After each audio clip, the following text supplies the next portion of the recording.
I found a bit arresting.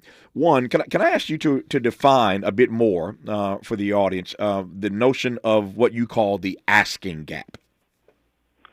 The asking gap is the difference between how many people with privilege are asking and how many people without privilege are asking. And this cuts across socioeconomic lines, gender lines, race lines, cultural lines, where in a particular context, people who feel less powerful are less likely to advocate for themselves.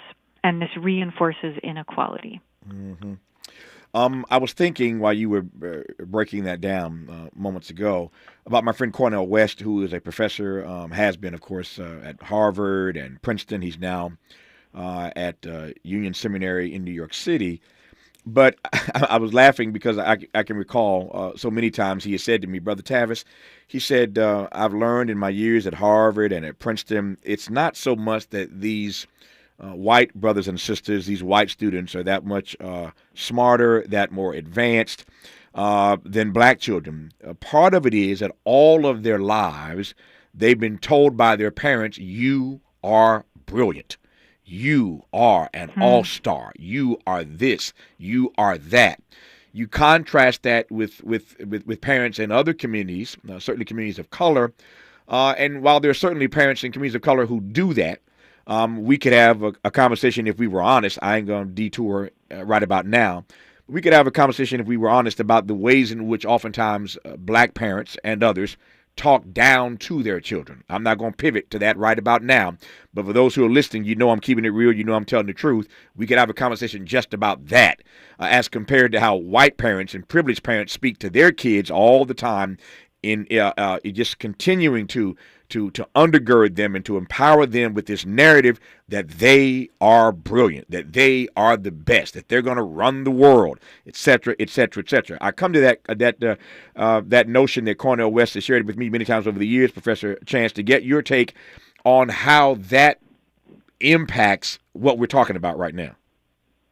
It's really interesting to hear his perspective and my perspective as a professor at this super fancy school where kids come from all over, and I teach adults too, not just kids, but Mm-hmm. they come from all over, and so many of them are insecure and they feel a tremendous imposter syndrome and they don't feel like they belong. So my experience has been a little different that Mm-hmm. most people don't feel that they deserve the success that they already have. But I've had especially a lot of students who are first generation coming to college and people who grew up in situations without privilege that feel that a lot more strongly. Yep. So now you've So lost me. I say you've lost. I say that lovingly. I say that lovingly, respectfully. Here's where you lost me. I see every day. This audience sees every day the effects, the examples. We see living epistles, if you will, of white privilege in real time. But what you're telling me is at Yale. That you oftentimes see white students who are suffering from imposter syndrome, feeling like they don't deserve to be there, and yet I'm trying to juxtapose that reality with the white privilege that they express when they get out of Yale and start moving differently. So what am I missing here? the white privilege that you're talking about, in general, absolutely real. And um, we have in the school where I teach, Mm-hmm. we have 40% international students. It's a fairly diverse student body, so I don't think that it's majority white. I'm Sure. pretty sure it's not, but I Mm-hmm. don't know the numbers. The what I'm trying to say is even the white kids who have grown up with privilege in America don't feel their white privilege. Mm. That's my experience of them. They have it, they don't know it. Because what they see is other people who are more successful and more impressive. The people who show up here are extremely impressive and intimidating to one another.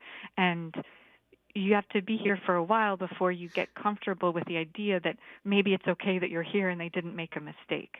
Mm. So I'm not saying it's not easier for them. Right. It's easier to be a white person in this country than to be a person of any other color. Yeah. again, I'm lost, and I need you to rescue me. I need you. To, I Okay. need. I'm Yeah, out here Tavis. at sea, and I need you to rescue me.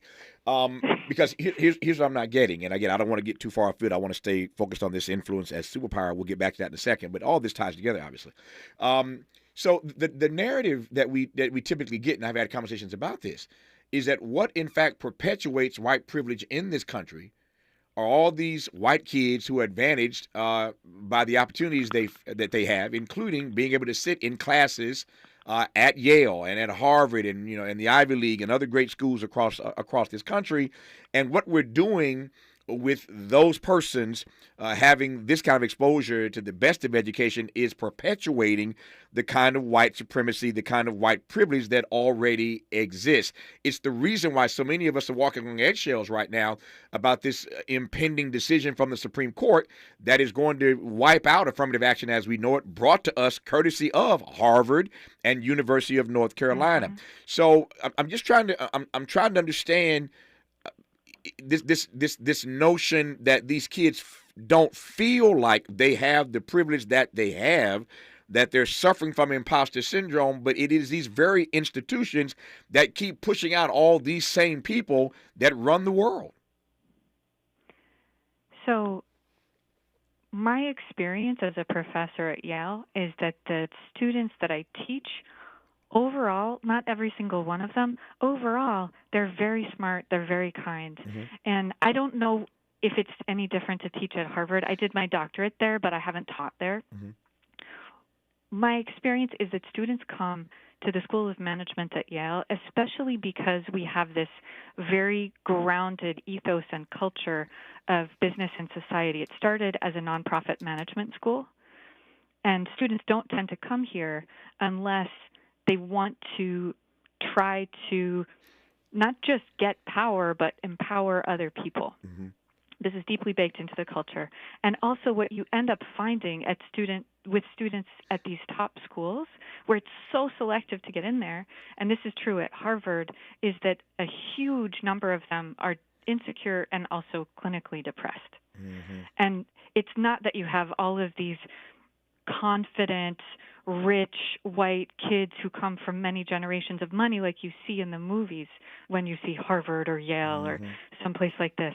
However, so that's just overall everybody, even the people who have privilege because of their race or their money or anything else, they don't feel or act as privileged as I might have expected before I came to Yale. Mm-hmm. But Tavis, there's also this hidden curriculum that, I don't know if you and Cornell talk about it, but students who come from families who have been part of higher education, and like these families, these middle-class families in the study I mentioned, who are training their kids to ask, advocate for themselves, negotiate privileges. These are also the students who tend to say, show up to office hours to meet their faculty and not feel like you have to have the best question or be desperately in need.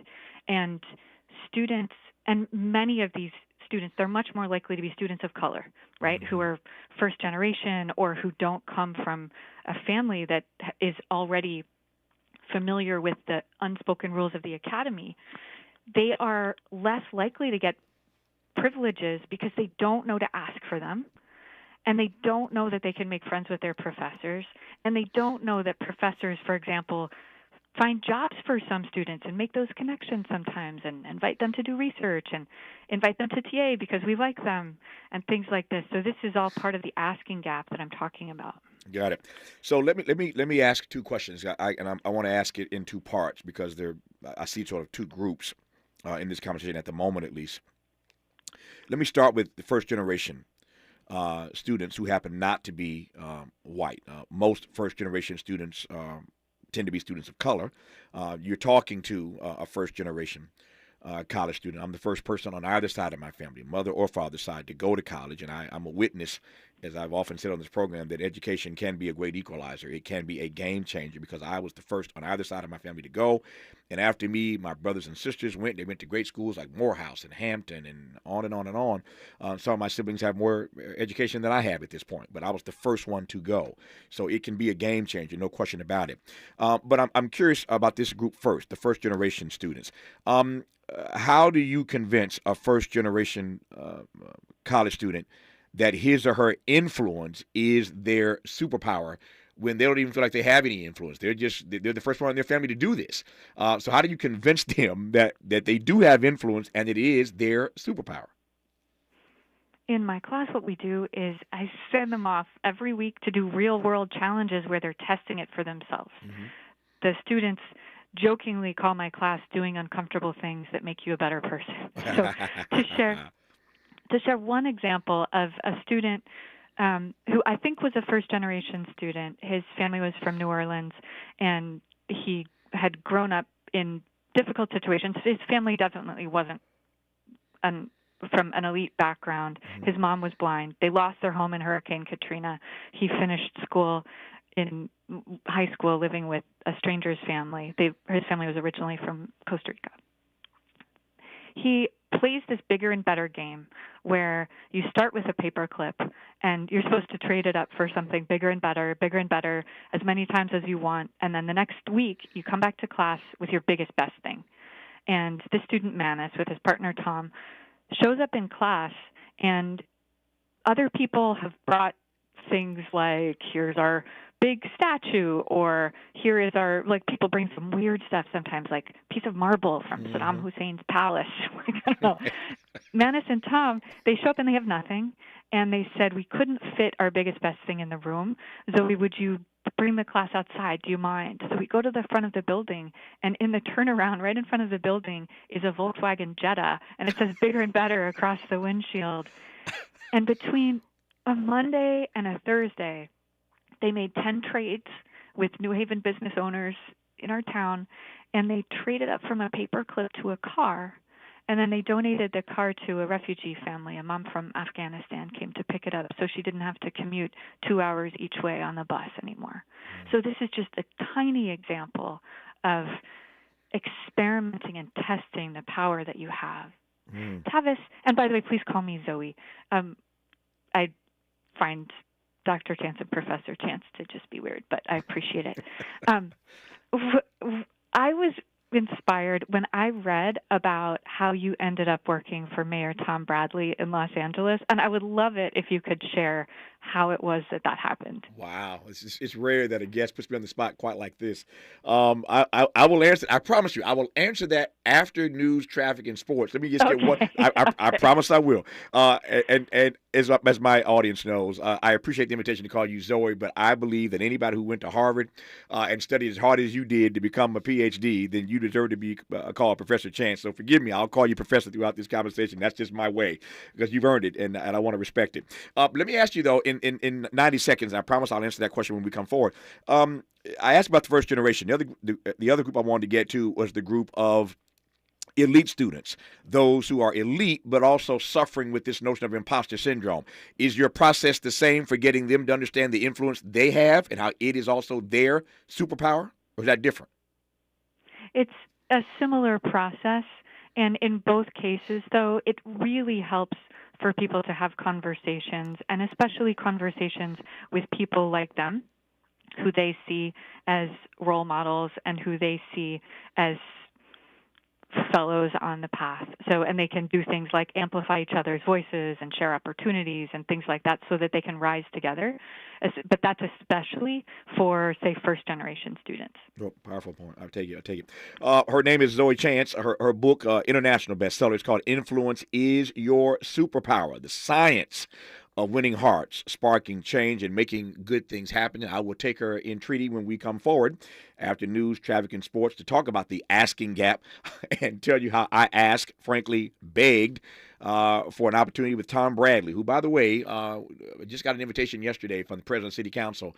There's a private ceremony later this week here in L.A. to celebrate the 50th anniversary of the inauguration of Tom Bradley as the first black mayor of this city. He served for 20 years. That would never happen again because now we've got term limits, only 2 terms. But I was honored to work for the first black mayor of the city, who was inaugurated July 1, 1973, 50 years ago, later this week. I'll tell the story when we come forward on KBLA Talk 1580. A safe place to go loud. A great place for progressive politics. KBLA Talk 1580. I'm Mike Moore. Here's the latest from the Black Information Network. There's a plan to expand high-speed internet access across the country and is set to be announced by President Biden today. The federal push will help an estimated 8.5 million families and businesses with modern-day connectivity. The goal is to deliver reliable broadband to the entire country by 2030. Civil rights groups are urging the Justice Department to investigate African-American Jalen Walker's death at the hands of Ohio police officers almost exactly a year ago.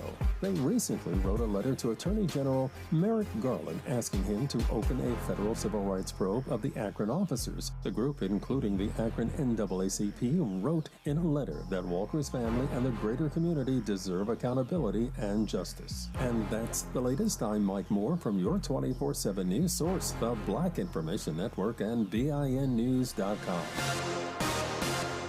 Monday morning drive is looking busy in downtown. It's a wreck on the 10 East headed Central Avenue. Left lane blocked with the crashes. Get towards Western is where we're on and off on the brakes in this area. Had a tie up earlier in Sherman Oaks. That's still the case on the 405 South. Right as you get to the 101 transition. Stalled vehicle in the right lane as far back as Roscoe, leaving Van Nuys the busy drive. Sun Valley, the 5 South at Penrose. That's a scorcher there with a wreck onto the right side of the tough commute from at least Van Nuys Boulevard. City of Industry on that 605 South at Valley Boulevard. Stalled vehicle in the second lane from the left as you get towards Ramona Boulevard, the busy commute. Hey, DQ fans, the new Oreo Brookie Blizzard treat is here. That's a delectable combination of Brookie and Oreo cookie pieces blended together in world-famous soft serve. You get all that in just one treat, and that treat is waiting for you only at participating DQ locations. Happy taste good. This is the KBLA Sports Minute with Ray Richardson. The Dodgers saw their 4-game winning streak come to an end Sunday with a 1-run loss to Houston in 11 innings. Dodgers first baseman Freddie Freeman doubled in the 6th to get his 2,000th hit. The 14-year veteran is one of 6 active players in the 2,000 hit club. LeBron James has been nominated for another ESPY award. He's in the category for Best Record-Breaking Performance. LeBron scored 38 points on February 8th en route to passing Kareem for the NBA's all-time scoring record. The ESPYs will be televised live on July 12th. LeBron has won 15 ESPYs during his 20-year career. The Lakers and Clippers are sending their rookies and free agents to Las Vegas to compete in the NBA Summer Pro League. The Summer League is July 7th through the 17th. No debates, no speculation, just the info you need. That's your KBLA Sports Minute. I'm Ray Richardson.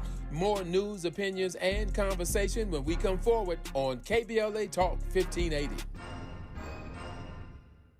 Are you looking to steer your career in a new direction? Driving for Culver City Bus can be your ticket to a long-lasting career with excellent benefits and paid training. Culver City Bus is looking for customer service and safety-minded bus operators to join the growing team. Culver City Bus offers on-the-job training starting at $19.10 per hour, uniform allowance, and health benefits. Culver City Bus is a great employer. Let Culver City Bus connect you with an essential service job. If you enjoy driving, seek real opportunities for career advancement, and passionate about making a difference in the community, you are invited to join the Culver City Bus team. Start your journey today by submitting an application at culvercity.org/job. For more info, visit culvercitybus.com or call live customer service operators at 310-253-6500. 2 years ago, on Juneteenth 2021, KBLA Talk 1580 launched with a promise to give disenfranchised fellow citizens a voice in current political, economic, social, and cultural issues with an empowering, sustainable, and restorative language. Everybody's got a little light under the sun, under the sun, under the sun, As we enter our 3rd year, we are delighted that KBLA Talk 1580 consistently emerges as the talk station of choice for African American listeners. In a vigorous public opinion research study, the 2023 African American Media Issue Survey finds that for the second consecutive year, KBLA Talk 1580 remains the most trusted, credible, and reliable media source in Southern California for African Americans and beyond. Furthermore, 80% of those surveyed agree that outlets like KBLA Talk 1580 provide honest and authentic content about the issues most important to the Black community directly from Black journalists who understand the issues that need to be addressed. At KBLA Talk 1580, we remain committed to curating conversations that matter to you. Thank you for your continued support. We're unapologetically progressive. KBLA Talk 1580. The station that sounds like the city looks. Get in zone, AutoZone.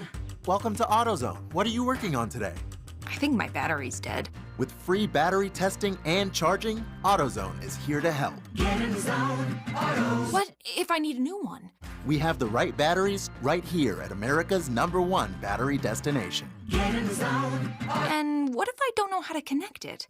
No problem. We have a how-to for you at AutoZone.com. Get in zone, AutoZone. Restrictions apply. This is KBLA Talk 1580, where everybody is somebody and nobody is a stranger. You belong here.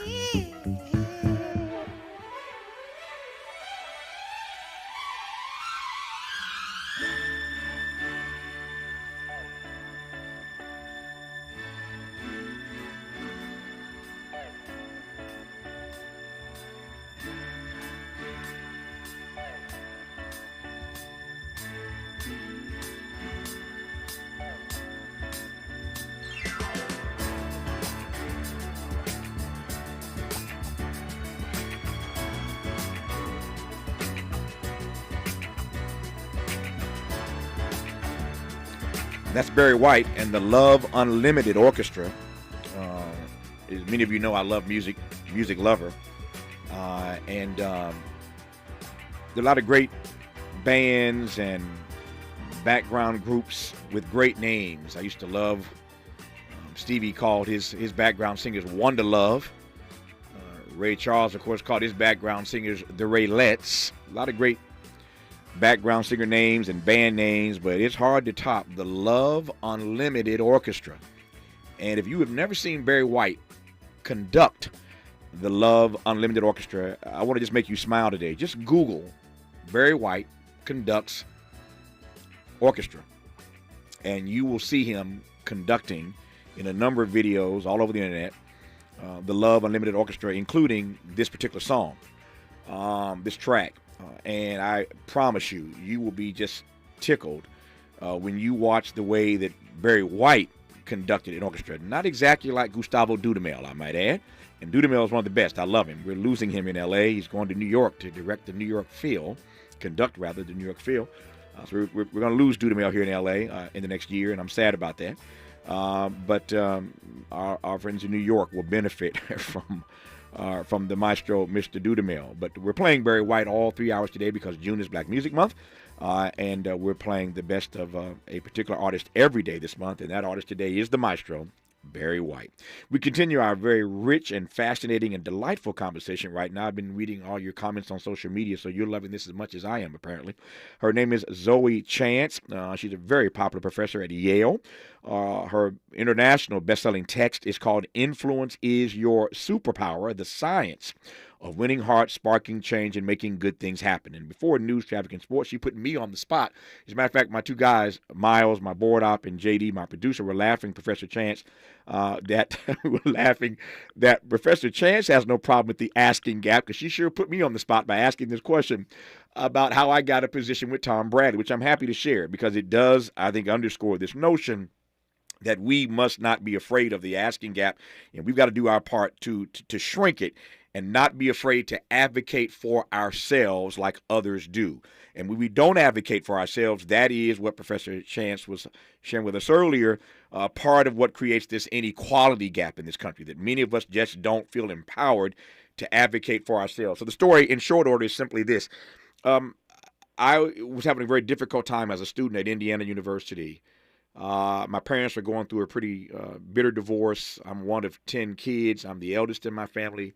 and it was a very difficult time. And having some difficulty in school, although I was a fairly good student, just a bad time for me. And I decided that I was just going to drop out of college and get into the real world and just get to work. I'd been a great student leader, was on the debate team, became an international champion on the debate team at Indiana University. I was just ready to get into the real world. I'd worked for the chancellor of the college. I'd worked for the mayor of the city of Bloomington. I thought I had enough experience, and I was only 3 years in as a junior, but I was ready to get out of there. And I was having, again, an emotionally difficult time. I decided I was going to quit. Long story short, a friend of mine convinced me not to quit, but to take a semester off and to do an internship that I never actually thought about. And the person that I wanted to intern with was a guy named Tom Bradley. He was a black man. I'm a black man. He was a Kappa. I'm a Kappa. He had just pulled off the most amazing Olympics in '84 ever. This is now '85. He's all that and then some. So I don't want to go to Washington to intern like my other college friends did on the Hill, passing paper, being a page on the Hill. I wanted to work with Tom Bradley and get to know this brother out in L.A., although I was a student at Indiana University. Long story short, they told me that because I was at Indiana, they really didn't have a program for out-of-state students. If I'd gone to UCLA or USC, maybe they could have done something for me. So they basically blew me off. Again, long story short, for many, many months, I wrote Tom Bradley a letter every single day. I wrote him a letter every single day and mailed it to Los Angeles. I mean every day. I mean every day. I wrote him a letter. Incredible. Every single day for months, I wrote Tom Bradley a letter why he should choose me as one of his interns. And none of those letters were responded to. And one day, months in, I get a letter from somebody in the mayor's office here in L.A. telling me that I should stop writing letters, that all their intern positions are filled. I'm out of state. There's nothing they can do for me. And so just stop writing us. And it wasn't just that I was writing. I was literally calling. I was calling the office every other day, long distance from Indiana. I was determined to get this internship with Mayor Bradley. I wasn't going to accept no for an answer.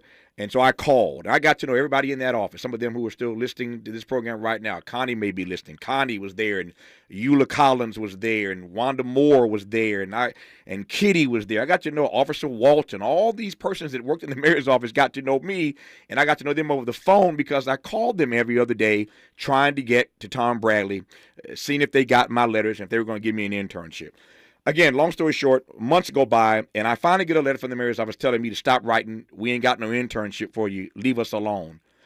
And my heart was broken because they hadn't responded to me for months, and I finally get this letter telling me to, go somewhere. So I sat down after having typed all these letters professionally for months, and for the first time ever, I hand wrote Tom Bradley a letter. And I recall it like it was yesterday. I should have been writing in black ink. I was writing this letter in blue ink. And I was so upset and so destroyed by this emotionally, not to mention the divorce that my parents were going through, and all the emotions I was feeling were coming out in that moment. And I was crying as I was writing the letter, and had to keep blotting the ink on the paper because every time my tear would hit the page, it would mess up my word. So it was quite a moment. But I got through that letter. And I prayed on that letter. I put it in the mailbox, and I sent it off to Los Angeles. A couple of weeks later, my younger siblings, who were staying with me for the summer, my younger brothers, I'm outside in the yard in Bloomington, Indiana. My younger brothers come outside yelling, "Tavis, Tavis, telephone, telephone." And there was such exuberance in there yelling. I'm like, well, I get phone calls all the time. What's the exuberance about? They came yelling, running down the street, "Tavis, Tavis, telephone, telephone." I said, what? What's the problem? They said, it's Mayor Bradley from Los Angeles. I said, stop teasing me. I will whip your behind in the street right now if you lied to me about Tom Bradley on the phone. Sure enough, Tom Bradley was on the phone from L.A. I picked up the phone, and he said, "Tavis?" I said, "Yes, this is Tom Bradley in Los Angeles. And I am just now discovering that for months you've been writing my office asking for an internship. I knew nothing about this. And I understand we sent you a letter telling you we did not have an internship for you." I said, "That is true, Mayor Bradley." He said, "Well, let me just say this. The next time you are in Los Angeles, you come see me, and we'll see if we can't work something out for you." I hung the phone up. I sent my brothers back home to my mom and my dad. I gassed up my car and I flew. Gassed up my car, drove to the airport in Indianapolis, flew to Los Angeles. And when they got to work on Monday morning, he called me on a Friday. Monday morning, I was sitting in the hallway in the mayor's office. I was in L.A. just that fast because he told me when I was in L.A. next to come see him. And I flew to L.A., borrowed some money from some friends. And Monday morning, when they came to work, I was seated in the hallway, and it was like a receiving line. Everybody in the mayor's office, when they heard that the kid from Indiana was sitting in the hallway, he had flown to L.A., they all came out one by one, introduced themselves to me. And again, long story short, I ended up getting an internship with Tom Bradley. I went back to Indiana. I got my car. I drove out to L.A., and for 4 months, for a full semester, I interned with Tom Bradley. The rest, as they say, is history. And as you know, I went on to work for the mayor, and that's what started my career here in the city of Los Angeles. She asked, there's the story. That's my story about the asking gap. When we come forward, I want to go back now to Professor Chance to ask why she wanted me to tell that story and let her tease out from that story whatever she wanted to get to. You're listening right now to KBLA Talk 1580.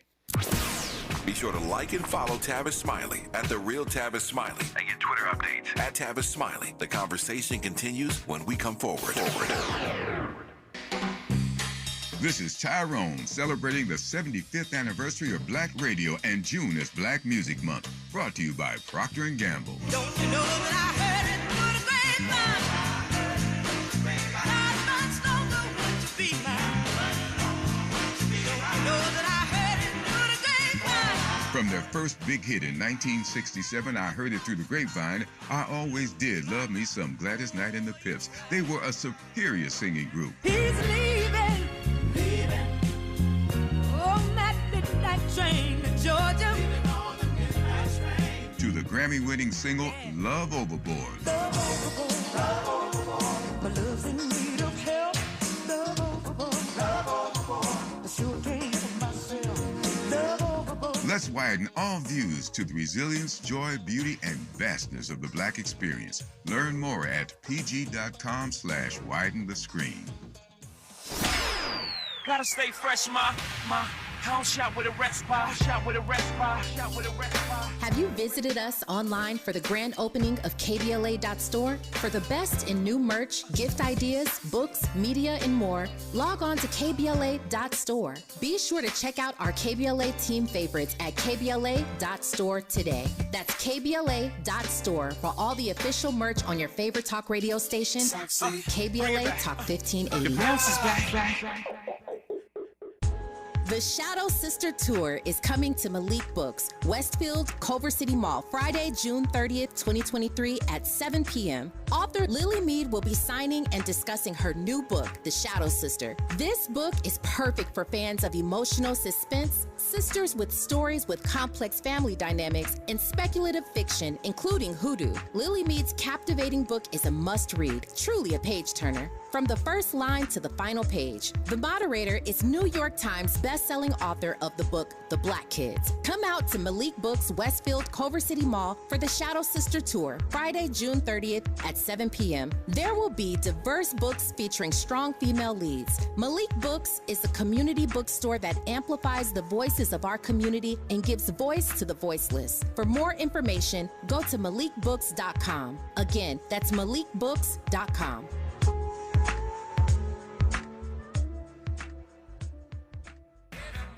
Get ready to feel the funk with Charlie Wilson at the Hollywood Bowl on July 12th.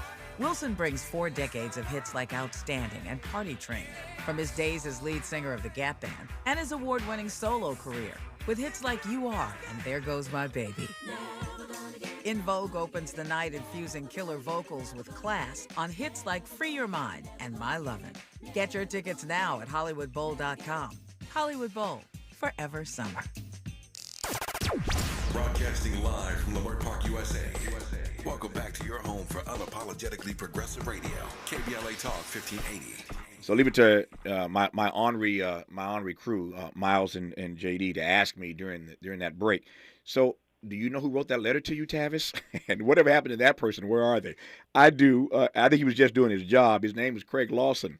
And I don't know where Craig Lawson is these days. I hope things are working out well for him. I can only tell you they worked out well for me. That internship with Tom Bradley turned into a career with Tom Bradley, and that turned into a media career. And all I can say is that I am grateful every day that Tom Bradley called me and gave me an opportunity to intern for him for that semester. It really fundamentally changed my life. And as I said earlier, later this week on July 1st, we will celebrate the 50th anniversary of Tom Bradley becoming the first African-American mayor of the city.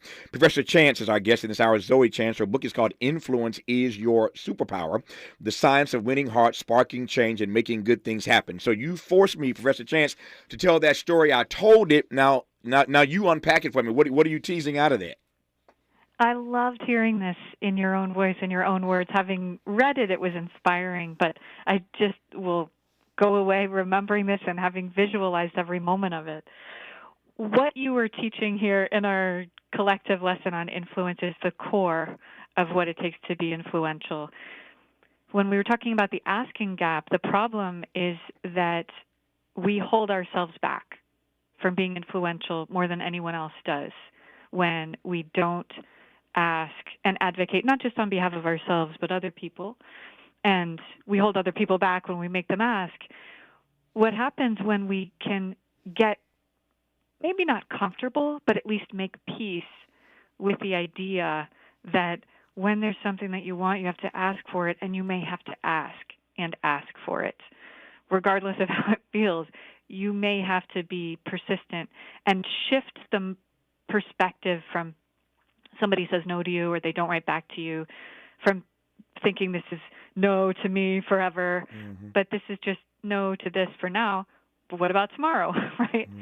And it was really important there, too, of course, Tavis, that you were qualified for the job. It's not like you were some random, completely unqualified person with a ridiculous dream. You had actually already worked for the mayor of Bloomington. So it wasn't actually in any way unreasonable to say essentially, hey, would you be willing to bend the rules about which school I go to?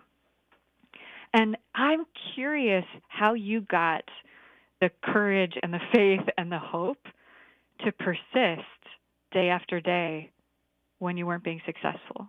Yeah. If my friends were answering that question, they would tell you, if you ever see Tavis in a fight with a bear, you better help the bear. As a matter of fact, you can pour honey all over Tavis, and you still better help the bear. That's what my friends would tell you. I just don't. I don't take no for an answer. Here's what I've learned. It's a brilliant question, and here's what I've learned. Speaking of the asking gap, and again, I'm honored to be your TA in this class that we're teaching right about now. Just honored to be your TA. But here's what I've learned over the years of my work and witness. I never, and I tell people who work with me, never accept no from anyone who doesn't ultimately have the power to tell you yes anyway. If they are not the ultimate power in telling you yes, then don't accept no from them. And I knew that Craig Lawson, who I cast no aspersion on, the white guy who I eventually met when I came to LA, I met him, and he was a little sheepish when he met me and realized that I'd gotten this internship anyway. And again, I'm not casting any aspersion on him. But I knew that Craig Lawson wasn't Tom Bradley. And if I were going to be told no, then Tom Bradley was going to have to tell me no. I was not going to accept no from Craig Lawson. And so again, my edict is that I never accept no from anybody who doesn't have the power to tell me yes. And so that's the answer to the question of where I got the courage to do it. I just believe in pressing my claim and getting someone to respond to me. And again, if the answer is no, the answer is no. Trust me, many, many times in my life I've been told no. But I was told no by the person, the final adjudicating authority, who had the wherewithal to tell me no, not by someone else. When we come forward in our remaining moments with Professor Zoe Chance, a few other things I want to cover with her, you're listening to Zoe Chance on KBLA Talk 1580. The station you turn to when you've had it up to here with cultural incompetence. KBLA Talk 1580. My milkshake brings all the boys to the yard, and they're like, it's better than yours. Spilled your milkshake? Quick, the quicker picker upper. Bounty picks up spills quicker. And each sheet is 2 times more absorbent, so you can use less than the leading Ordinary brand. So you can get back to your milkshake. My milkshake brings all the boys to the yard, and they're like, it's Bounty, the quicker picker-upper. KBLA Talk 1580. We've got a lot to talk about. Tired of being locked out of job opportunities and shut down by systemic racism? KBLA stands with you in fighting for the rights of black workers, and we don't black down. The Los Angeles Black Workers Center is a dynamic alliance of workers, organized labor, community-based organizations, clergy, students, and scholars, working collectively to improve the position of the black working class. The LA Black Workers Center takes a comprehensive approach to addressing the black jobs crisis. Their programs promote access to quality jobs, racial equity in hiring and retention, discrimination-free job sites, and they prepare black workers for employment in high-wage, career-track jobs. The Black Workers Center supports workers who need help protecting their rights on the job. They give workers access to quality jobs and remove systemic barriers to employment. To sign up for free career readiness training, get involved in organizing around anti-discrimination, learn about union apprenticeship programs, or sign on to a trade registry, please visit www.lablackworkerscenter.org. That's lablackworkerscenter.org. Together, we can beat the black jobs crisis. This is a community call to action from KBLA Talk 1580. You're listening to K-Drip, where we play all the best classic water-wasting hits like Sprinklers in the Rain and Leaky Faucets. They're tunes from another time because now that we face a hotter, drier future, every drop counts. Despite an extremely wet winter, keep using less water, fixing leaks, and reusing indoor water for your garden. Visit SaveOurWater.com for more ways to conserve. Up next, brushing your teeth with the water on. K-Drip. Let's unpack a little bit more with Tavis Smiley. The conversation continues right now. Professor Chance, I've enjoyed this conversation immensely. I could talk to you for hours, and I've got about 4 or 5 minutes left here. Let me hasten to get to this question. You began this conversation by telling us that we are all born with influence. But then we are taught to suppress that power, to follow the rules, to wait our turn, to not make waves, et cetera, et cetera, et cetera. That's more acute in communities of color than it is in other communities, which I understand. But I'm curious as to how we, at some point in our lives, go about rediscovering that superpower of influence. Thank you. It's a really important question, and my belief is the easiest way to go about this is with the behavior before the belief. So you start putting yourself out there and facing rejection. In my class, for example, we even have a rejection challenge where you go out and you try to get rejected. By the way, about a third of people fail to get rejected. It's because people are more likely to say yes than we expect. Studies have shown on average when we make a face-to-face request, people are 2 or 3 times more likely to say yes than we think. And there's also a nice piece of research across, again, many studies showing that there is a liking gap of about 12%, and people like you 12% more than you realize. That's part of the reason that they're more likely to say yes to an in-person request than you think that they will be. And it also helps if you do these things and practice with a friend. So in my book, of course, I have lots of strategies and activities and plenty of science, but we've focused on asking in this conversation because this is ultimately and absolutely the most important thing that we can do. And when you were asking for the job and asking for the job, you were also proving your motivation and your hard work, and that's what we look for in people that we want to hire. If I could leave people with one question to ask that's incredibly powerful, it would be, what would it take? So if you want a question to ask to help you be more influential, what would it take to do that thing it is that you're interested in?